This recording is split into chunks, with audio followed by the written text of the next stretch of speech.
Hello friends, welcome. চলো শিখি। অঙ্ক করতে হয় না, অঙ্ক শিখতে হয়।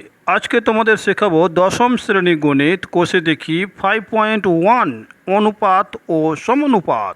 নিচের রাশিগুলি অনুপাতে প্রকাশ করি ও অনুপাতগুলি সমানুপাত, লঘু অনুপাত না গুরু অনুপাত বুঝে লিখি। এক দাগের অঙ্ক। 4 মাস এবং 1 বছর 6 মাস। বছরকে মাসে পরিণত করলে 1 বছর 6 মাস সমান 18 মাস হয়। অতএব 4 মাস ইস টু 18 মাস সমান হয়ে যাবে, মাস মাস কেটে যাবে, 4:18 2 দিয়ে কাটাকাটি করলে হয়ে যায় 2:9 লঘু অনুপাত।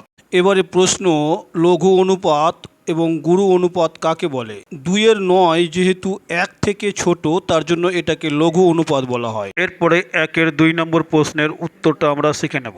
75 পয়সা এবং 1 টাকা 25 পয়সা। 1 টাকা 25 পয়সাকে পয়সায় পরিণত করলে 125 হয়, অর্থাৎ 75 পয়সা এবং 125 পয়সা কাটাকাটি করলে 3:5 হয়। এটাও লঘু অনুপাত, যেহেতু 3-এর 5 1 থেকে ছোট। এরপরে আমরা 1-এর 3 নম্বর দাগের অঙ্কটা শিখে নেব। 60 সেমি এবং 0.6 মিটার। প্রথমে মিটারকে আমরা সেমিতে পরিণত করব, তার জন্য 100 দিয়ে গুণ করব। 0.6কে 100 দিয়ে গুণ করলে হবে 60 সেমি, অর্থাৎ 60 সেমি ইস টু 60 সেমি হয় 1:1। এটা সমানুপাত, যেহেতু 1-এর সমান। এরপরে আমরা 4 নম্বর দাগের অঙ্কটা দেখে নিব। 1.2 কিগ্রা এবং 60 গ্রাম। 1.2 কিগ্রাকে প্রথমে গ্রামে পরিণত করলে 1200 গ্রাম এবং 1200:60 এবং কাটাকাটি করলে 20:1 হয়। এটা যেহেতু 1 থেকে বড়, তার জন্য গুরু অনুপাত। এরপরে আমরা 2-এর 1 দাগের অঙ্কটা শিখে নেব। পি কিগ্রা ও কিউ গ্রামের অনুপাতটি লিখি। কিগ্রাকে গ্রামে পরিণত করলে 1000 দিয়ে গুণ করতে হবে, অর্থাৎ পি কিগ্রা into 1000 equal to 1000 P is to Q. X দিন ও জেড মাসের মধ্যে অনুপাত নির্ণয় কখনো সম্ভব হবে লিখি। যেহেতু দিন এবং মাস এটা আলাদা একক, তার জন্য এর মধ্যে অনুপাত নির্ণয় করা সম্ভব হবে না। যদি নির্দিষ্ট একটি দিন বলে দেওয়া থাকতো, এত দিন সমান 1 মাস, তবে সেটা অনুপাতে নির্ণয় করা যেত।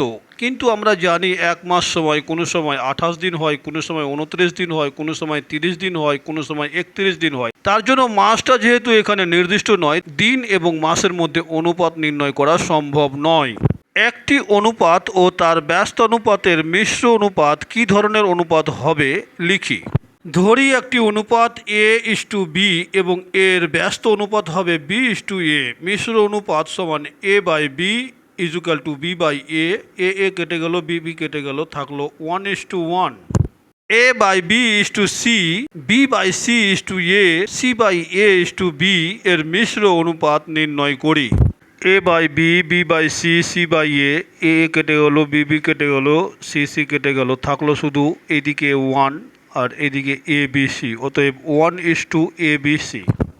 এরপরে 2-এর 5 নম্বর দাগের অঙ্কটা দেখা যাক। x² ইস টু yz এবং কোন অনুপাতের মিশ্র অনুপাত xy ইস টু z² হবে হিসাব করে লিখি।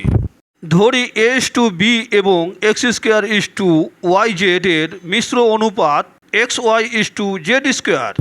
এবারে আমরা এটার মিশ্র অনুপাতটি বের করব। মিশ্র অনুপাতটি বের করে a/b এর মান বেরিয়েছে y² xz, অর্থাৎ a:b এর মান বেরিয়েছে y² ইস টু xz। অতএব আমাদের নির্ণয় উত্তরটি হলো y² ইস টু xz। এরপরে আমাদের 2-এর 6 নম্বর দাগের অঙ্কটা শিখে নেব। x² is to yz/x, y² is to zx/y, z² is to yx/z অনুপাতগুলির ব্যস্ত অনুপাতগুলির যৌগিক অনুপাত নির্ণয় করতে হবে। প্রথমে আমাদের প্রতিটি অনুপাতকে ব্যস্ত অনুপাতে পরিণত করতে হবে। ব্যস্ত অনুপাতে পরিণত করার পরে প্রত্যেকটির যৌগিক অনুপাত বের করতে হবে। আমাদের নির্ণয় অনুপাতটি বেরিয়েছে 1:xyz।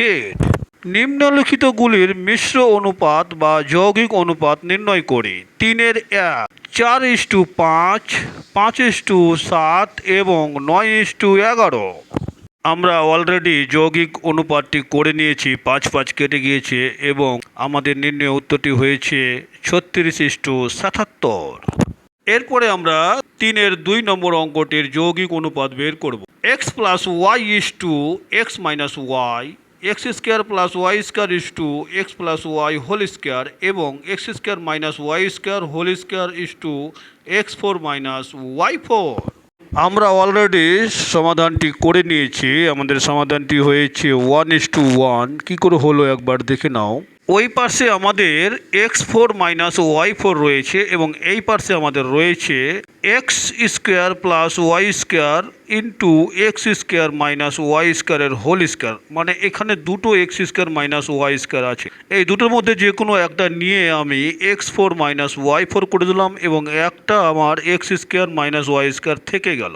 এরপরে আমরা যদি ওই পাশে ধরি, এখানে দেখো একটা এক্স মাইনাস ওয়াই আছে এবং X plus Y whole square আছে। এই X plus Y whole square থেকে একটা এক্স প্লাস ওয়াই নিয়ে X square minus Y square করেছি।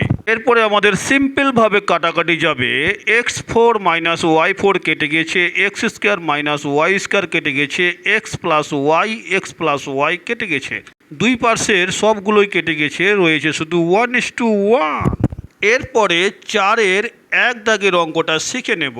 এ is to B is equal to 6:7 এবং B is to C is equal to 8:7 হলে এ is to C এর মান নির্ণয় করি। এবার আমরা যৌগিক অনুপাতটি করেছি, বি বি কেটে গিয়েছে, তাহলে আমাদের রয়েছে A is to B is equal to 48:49। এরপরে 4-এর 2 নম্বর দাগের অঙ্কটা আমরা শিখে নেব। A is to B is equal to 2:3, B is to C is equal to 4:5 এবং C is to D is equal to 6:7 হলে এ ইস টু ডি এর মান নির্ণয় করি। একইভাবে আমরা মানটি নির্ণয় করব। সমাধানটি করেছি আমরা। এখানে বি বি এবং সি সি কেটে গিয়েছে, থেকেছে এ বাই ডি, অর্থাৎ A is to D is equal to 16:35। এরপরে 4-এর 3 দাগের অঙ্কটা আমরা শিখে নেব। A is to B is equal to 3:4 এবং B is to C is equal to 2:3 হয়, তবে A is to B is to C নির্ণয় করি। দুই ক্ষেত্রেই আমাদের বি এর মান সমান করতে হবে। আমরা দুই ক্ষেত্রে বি এর মান 4 করেছি, অতএব A is to B is to C is equal to 3:4:6। এরপরে আমরা 4-এর 4 নম্বর দাগের অঙ্কটা শিখে নেব। X is to y is equal to 2:3 এবং y is to z is equal to 4:7 হলে x is to y is to z is টুর মান নির্ণয় করি। আগের অঙ্কর মতো সেম অঙ্ক। প্রথম অনুপাতে ওয়াই এর মান 3 এবং দ্বিতীয় অনুপাতে ওয়াই এর মান 4। আমাদের দুই ক্ষেত্রে ওয়াই এর মান সমান করতে হবে। তার জন্য প্রথম অনুপাতটিকে 4 দিয়ে গুণ করব এবং দ্বিতীয় অনুপাতটিকে 3 দিয়ে গুণ করব। ফাইনালি আমাদের x is to y is to z is equal to 8:12:21। নির্ণয় উত্তরটি দেখে নাও ভালো করে, খুব সুন্দর করে দেওয়া আছে। এরপরে 5-এর 1 নম্বর দাগের অঙ্কটা আমরা শিখে নেব। X is to y is equal to 3:4 হলে 3y minus x is to 2x plus y কত হবে নির্ণয় করি। ধরি x is equal to 3a এবং y is equal to 4a, a not equal 0। 3y minus x is to 2x minus y. আমরা এখানে x এবং y এর মানগুলো বসিয়ে এর ইস টু অনুপাতটি বের করব। আমাদের অনুপাতটি বেরিয়েছে 9:10। এরপরে আমরা 5-এর 2 নম্বর দাগের অঙ্কগুলো শিখে নেব। A is to B is equal to 8:7 হলে দেখায় যে 7a minus 3b is to 11a minus 9b is equal to 7:5। ধরি এ সমান 8k এবং বি সমান 7k। অতএব এ এবং বি এর মানগুলো বসিয়ে আমরা ফাইনালি পেয়েছি 35k ইস টু 25k। কাটাকাটি করে আমাদের উত্তরে এসছে 7:5, যেটা ডান পক্ষের সমান প্রমাণিত। এরপরে 5-এর 3 নম্বর দাগের অঙ্কগুলো আমরা শিখে নেব। P is to q is equal to 5:7 এবং p minus q is equal to -4 হলে 3p প্লাস 4q এর মান নির্ণয় করি। ধরি p সমান 5k এবং q সমান 7k, অতএব k এর মান আমরা পেয়েছি 2। k এর মান 2 বসিয়ে আমাদের টোটাল নির্ণয় উত্তরটি হয়েছে 86। ভালো করে উত্তরটা তোমরা দেখে নাও। এরপরে আমরা 6-এর 1 নম্বর দাগের অঙ্কটা শিখে নেব। 5x minus 3y is to 2x plus 4y is equal to 11:12 হলে x অনুপাত y নির্ণয় করি। প্রথমে আমরা সমাধানটি করে নেব। সমাধান করলেই আমাদের x/y এর মান অটোমেটিক বেরিয়ে যাবে। প্রথমে কোনাকানি গুণ করে নেব, কোনাকানি গুণ করে যোগ বিয়োগ করে নেব। যোগ বিয়োগ করে আমাদের 38x = 80y বেরিয়েছে। x/y সমান বেরিয়েছে আমাদের কাটাকাটি করে 4/40/19। অতএব আমাদের নির্ণয় উত্তরটি হবে x/y সমান 40/19। এরপরে আমরা 6-এর 2 দাগের অঙ্কটা শিখে নেব। 3a + 7b = 5a - 3b = 5:3 হলে a/b এর নির্ণয় করি।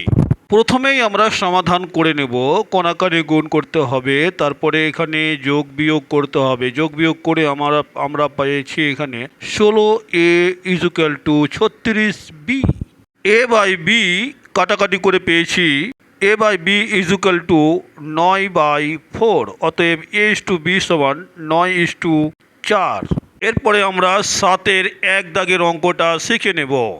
7x - 5y = 3x + 4y = 7:11 হলে দেখায় যে 3x - 2y = 3x + 4y = 137:473। প্রথমে আমরা সমাধান করে x/y এর মানটা বের করে নেব। এখানে আমরা কোনাকানি গুণ করেছি, তারপরে যোগ বিয়োগ করেছি। যোগ বিয়োগ করে পেয়েছি 56x = 83y, অর্থাৎ x/y সমান 83:56। এবার আমরা x = 83কে এবং y = 56কে ধরি। এরপরে বাম পক্ষ ধরে এর মান বসিয়ে আমরা অলরেডি মানটা পেয়েছি। 137k * 473k, কে কেটে গেলে আমাদের 137 * 473 সমান ডান পক্ষ প্রমাণিত। এরপরে আমরা 7 নম্বরের 2-এর দাগের অঙ্কটা শিখে নেব। 10x + 3y = 5x + 2y = 9:5 হলে দেখায় যে 2x + y = x + 2y = 11:13। প্রথমে আমরা সমাধানটি করে নেব। সমাধানটা করে নেওয়ার পর কোনাকানি গুণ করব এবং যোগ বিয়োগ করে নেওয়ার পর আমাদের 5x = 3y বেরিয়েছে। অতএব x/y সমান 3:5। ধরি x সমান 3কে এবং y সমান 5কে। অতএব মানগুলো বসে দিয়ে আমাদের ফাইনালি মান বেরিয়েছে 11k * 13k, কে কেটে গেলে 11:13। ডান পক্ষ সমান বাম পক্ষ প্রমাণিত। এরপরে আমরা 8-এর 1 দাগের অঙ্কটা শিখে নেব। 2:5 অনুপাতের উভয় পদের সঙ্গে কত যোগ করলে অনুপাতটি 6:11 হবে নির্ণয় করি। ধরি উভয় পক্ষের সঙ্গে a যোগ করতে হবে। 2 + a = 5 + a = 6:11। এভাবে আমরা সমাধান করে নিয়ে যোগ বিয়োগ করে আমাদের ফাইনালি এসছে 5a = 8, অর্থাৎ a = 8/5। উভয় পক্ষের সঙ্গে 8/5 যোগ করলে অনুপাতটি 6:11 হবে। এরপরে আমরা 8-এর 2 নম্বর অঙ্কটা শিখে নেব। a/b বৈষম্য অনুপাতের উভয় পদ থেকে কত বিয়োগ করলে বৈষম্য অনুপাতটি m/n হবে নির্ণয় করি। ধরি উভয় পদের সাথে p বিয়োগ করতে হবে। আমরা এভাবে সমাধানটি করে নেব। কোনাকানি গুণ করব, যোগ বিয়োগ করে আমাদের p = আসবে bm - an/m - n। অতএব উভয় পদ থেকে bm - an/m - n বিয়োগ করতে হবে। এরপরে আমরা 8-এর 3 নম্বর দাগের অঙ্কটা শিখে নেব। কোন সংখ্যা 4:7 অনুপাতের পূর্বপদের সঙ্গে যোগ এবং উত্তরপদের সঙ্গে বিয়োগ করলে উৎপন্ন অনুপাতটির মান 2:3 ও 5:4 এর যৌগিক অনুপাত হবে। অতএব সংখ্যাটি ধরি x, শর্তানুসারে 4 + x = 7 - x = 2 × 5:3 × 4। এটা আমরা যৌগিক অনুপাতকে মিশ্র অনুপাত করার জন্য করেছি। আমরা প্রথমে কোনাকানি গুণ করে নেব। কোনাকানি গুণ করে নেওয়ার পর যোগ বিয়োগ করে আমাদের x এর মান দাঁড়িয়েছে 22/22। অতএব x = 1। অতএব পূর্ব পদের সঙ্গে 1 যোগ এবং উত্তর পদের সঙ্গে 1 বিয়োগ করতে হবে।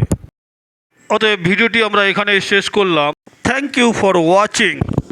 অঙ্ক কোনো জায়গাতে অসুবিধা হলে, কোনো জায়গাতে বুঝতে অসুবিধা হলে আমাদের অবশ্যই কমেন্ট করে জানাও এবং ভিডিওটিতে একটা লাইক করো, চ্যানেলকে সাবস্ক্রাইব করো।